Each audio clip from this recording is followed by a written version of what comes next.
सर्दियों की उस खामोश रात में, जब कारगिल की पहाड़ियां मोटी बर्फ की चादर में दबी हुई थीं, दिल्ली के एक बंद कमरे में एक फाइल धीरे धीरे मेज पर सरकाई गई।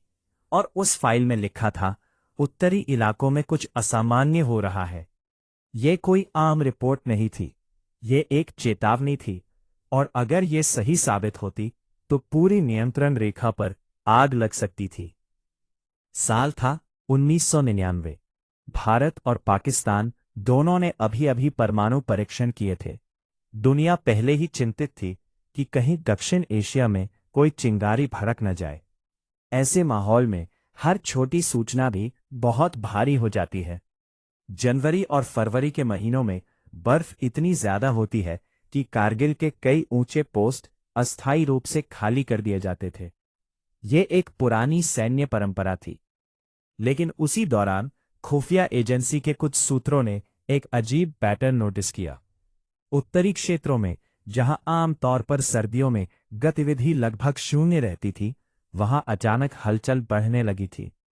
रेडियो संचार में नए कॉल साइन सुनाई देने लगे। कुछ सड़कों पर रात के समय ट्रकों की आवाजाही देखी गई। और सबसे हैरान करने वाली बात, कुछ ऊंचे पहाड़ी इलाकों में असामान्य संख्या में लोगों के ठहरने के संकेत मिले। दिल्ली में बैठे विश्लेषकों ने इन टुकड़ों को जोड़ना शुरू किया।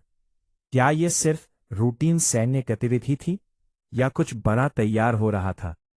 मार्च 1999 की एक सुबह एक गोपनीय रिपोर्ट तैयार की गई। उस रिपोर्ट में साफ लिखा था, संभव है कि सीमा पार से संगठित घुसपैठ की तैयारी चल रही है। तुरंत सेना और नीति निर्माताओं तक पहुंचा दी गई। लेकिन समस्या ये थी कि उस समय तक कोई ठोस दृश्य प्रमाण नहीं था। ऊंचे पहाड़, बर्फ और सीमित निगरानी सब कुछ सच्चाई को छुपा रहे थे। और इतिहास में कई बार ऐसा हुआ था कि गलत अलार्म भी बज चुके थे। दिल्ली में सवाल उठे, क्या ये वाकई एक बड़े ऑपरेशन की शुरुआत है या सिर्फ सीमित स्तर की घुसपैठ, जैसा पहले भी होता आया है? इसी बीच अप्रैल के अंत में कारगिल के एक स्थानीय चरवाहे ने सेना को एक असामान्य जानकारी दी। उसने बताया कि कुछ अजनबी लोग पहाड़ियों पर टेंट लगा रहे हैं। उनके पास हथियार भी दिखे थे। ये सूचना सुनकर स्थानीय यूनिट ने तुरंत एक पेट्रोलिंग टीम भेजी। टीम जब उस ऊंचाई तक पहुंची तो उन्हें दूर से ही कुछ हलचल दिखाई दी। लेकिन जैसे ही वे करीब पहुंचे, अचानक गोलियां चलने लगी। ये कोई साधारण घुसपैठिया नहीं था। ये एक संगठित, प्रशिक्षित और तैयार दुश्मन था, जो पहले से ही ऊंचे इलाकों पर कब्जा कर चुका था। अब दिल्ली में बैठे अधिकारियों को समझ आने लगा कि शुरुआती रिपोर्ट शायद सही थी, लेकिन तब तक समय निकल चुका था। दुश्मन ने ऐसी ऊंचाइयों पर कब्जा कर लिया था जहां से वह राष्ट्रीय राजमार्ग श्रीनगर से लेह जाने वाली जीवन रेखा को सीधे निशाने पर रख सकता था। स्थिति बेहद गंभीर हो गई थी। अगर ये कब्जा बना रहता तो पूरे लद्दाख क्षेत्र की आपूर्ति खतरे में पड़ सकती थी। और इससे भी बड़ा खतरा, दोनों परमाणु शक्ति संपन्न देशों के बीच खुला युद्ध। मई 1999 तक वास्तविकता पूरी तरह सामने आ चुकी थी। सैकड़ों घुसपैठिए, जो बाद में नियमित सैनिक साबित हुए, भारतीय क्षेत्र के अंदर कई किलोमीटर तक घुस चुके थे। उन्होंने बंकर बना लिए थे, मशीन गनें तैनात कर दी थी और पहाड़ों को किले में बदल दिया था। अब कोई संदेह नहीं था, ये एक सुनियोजित सैन्य ऑपरेशन था। दिल्ली में युद्ध कक्ष के अंदर नक्शे पर लाल निशान तेजी से बढ़ते जा रहे थे। हर नया निशान एक नई चुनौती था।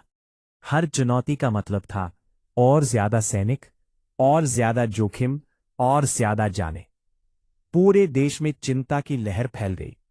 टीवी चैनलों पर लगातार खबरें आने लगी।